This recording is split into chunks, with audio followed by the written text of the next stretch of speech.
Content Preview Indonesia displayed several new platforms during a 5 October military parade held in the coastal city of Silegan, Banten province, to mark the 72nd anniversary of its armed forces.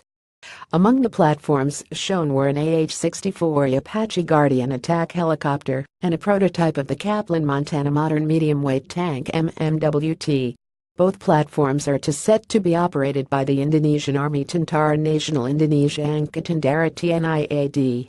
This video still shows one of INDONESIA IA-8217's recently acquired AH-64 Apache Guardian attack helicopters in flight during a 5 October event to mark the 72nd anniversary of the COUNTRY 8217's armed forces. Via net.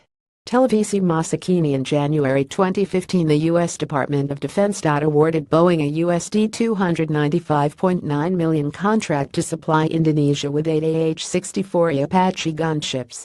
Supporting the program, Lockheed Martin was contracted to supply the helicopters with fire control sensors in the form of 8 Lot 9 modernized target acquisition designations side pilot night vision sensors MTADSPNs, as well as spares. 126 of 523 words.